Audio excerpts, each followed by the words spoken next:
Yo, salut les techos, c'est Mickaël de tech2tech.fr. On se retrouve aujourd'hui pour une nouvelle vidéo qui va parler Windows Server 2016.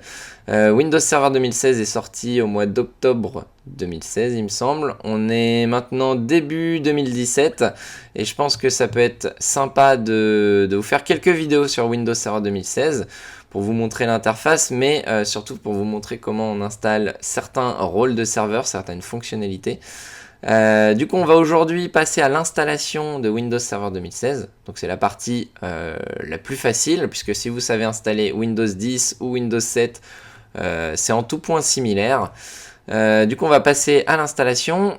Et puis, dans les prochaines vidéos, dans les prochains jours, vous retrouverez des vidéos sur l'installation d'un contrôleur de domaine, l'installation d'un serveur DHCP, l'installation d'un serveur de fichiers, d'un serveur d'impression, etc., etc. Donc je vais essayer de faire le tour des rôles de Windows Server 2016. Les commentaires sont là si vous avez des demandes spécifiques et que vous voulez que je vous aide et que je fasse une vidéo là-dessus. Je pourrais pas traiter bien entendu toutes les demandes, mais n'hésitez pas, les commentaires sont là pour ça.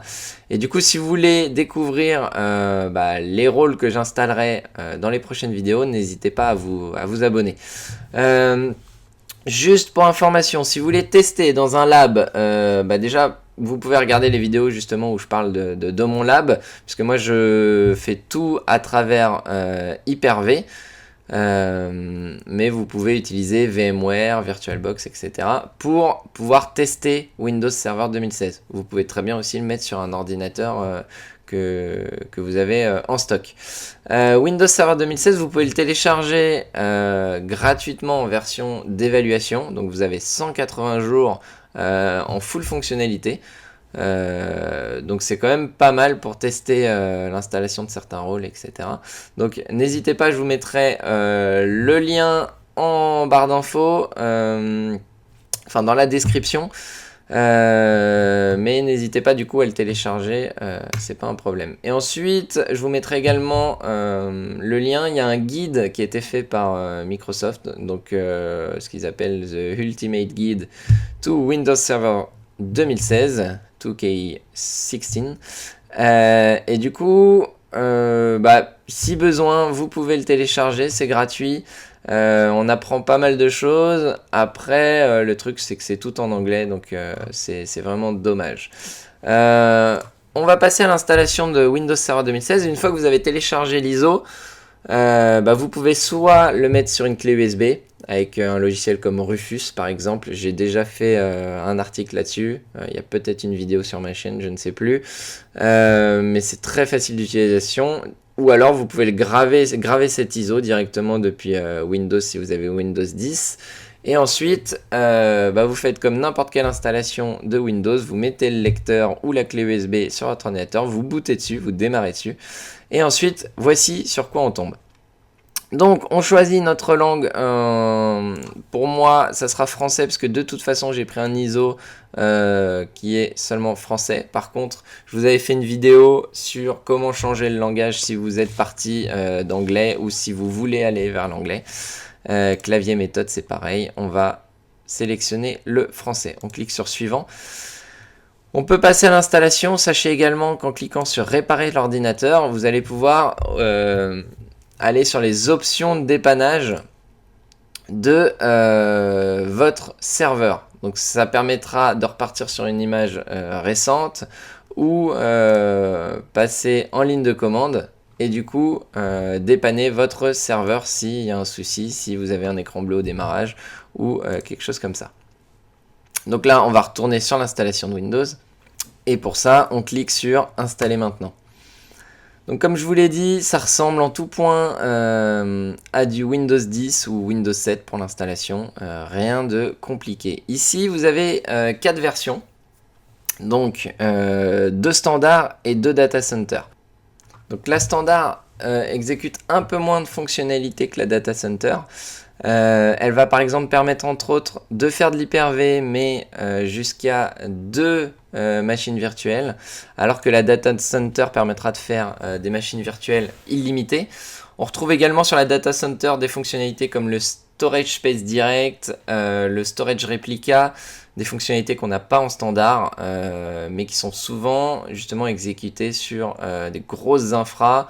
Donc après, si c'est juste pour du test, la standard devrait vous suffire amplement. Également à noter que vous avez donc deux versions, la standard tout court et la expérience utilisateur. Je ne sais plus comment c'était appelé sur 2012, mais c'était pas comme ça. En gros, la expérience utilisateur, vous avez une interface graphique, donc tout ce que vous connaissiez de Windows 10, c'est la même interface. Par contre, la standard sans expérience utilisateur, là pour le coup, c'est tout en ligne de commande, ou quasiment tout. Et à noter que sur Serveur 2012, on pouvait remettre l'interface graphique quand on s'était trompé. Là, a priori, ce n'est plus possible. Peut-être que quelqu'un a trouvé quelques personnes ont trouvé des petits tricks.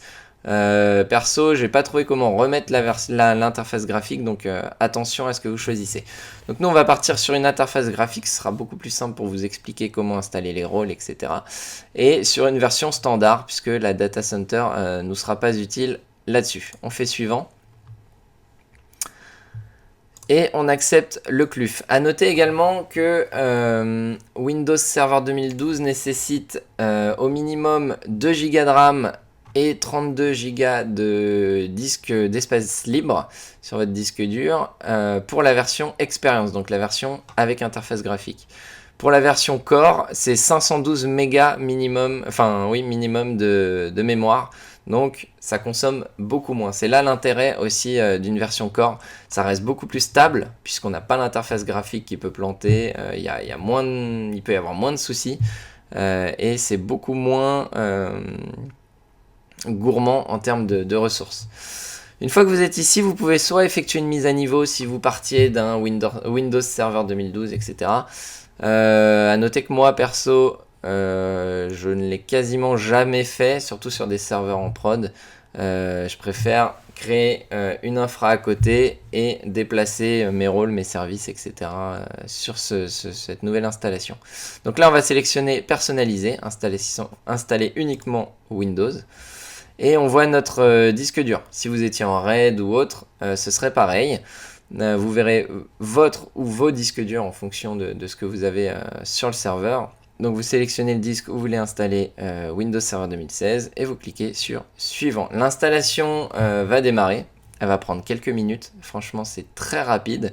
Après, effectivement, ça va dépendre de votre matériel. Ici, on est sur du SSD en RAID 0 et ça va effectivement plutôt vite. Alors à savoir également, il faut un processeur de minimum 1,4 GHz et il faut que ce soit qu'il soit compatible 64 bits, sinon ça ne fonctionnera pas. Donc on va laisser tourner l'installation. Ici, j'ai pas de valeur ajoutée. Et on se retrouve au premier reboot pour voir comment ça se passe et pour créer le mot de passe du serveur. Donc le serveur est en train de redémarrer, ça aura mis moins de 5 minutes je pense. On va le laisser redémarrer. Donc nous voilà au premier reboot. La première chose à faire, c'est de rentrer le mot de passe administrateur local. Donc il faut utiliser un mot de passe assez fort quand même. Puisque une fois qu'on rentre en administrateur local, après on peut vraiment tout faire. Donc on clique ensuite sur terminer. Et nous voilà en quelques minutes déjà sur un Windows Server 2016 installé. On va se connecter donc avec le mot de passe administrateur local qu'on vient de définir. Et on découvre l'interface de Windows Server 2016 qui ne change pas trop à Windows Server 2012 et le gestionnaire de serveurs qui se lance automatiquement et qui devrait s'afficher. Voilà, donc on a le tableau de bord. Alors il est en train de récupérer toutes les informations nécessaires. Voilà, on peut voir la petite barre qui charge ici. C'est quand c'est en train de récupérer les informations. Là, toutes les informations ne sont pas encore récupérées. Et on voit qu'on a quelques défauts, donc on peut directement cliquer dessus. mais c'est pas grand chose, ce sont des services qui sont arrêtés, qui ne sont pas utiles pour le moment. Donc on peut soit après les démarrer à la main, soit vous voyez qu'ils seront démarrés mais de façon automatique en différé. Donc rien de gênant. Sur cette interface, c'est là-dessus que vous allez pouvoir installer les rôles. Donc directement depuis gérer, ajouter des rôles ou des fonctionnalités. On pourra également supprimer les rôles. On peut cliquer ici sur serveur local. Ça va être toutes les informations de notre serveur.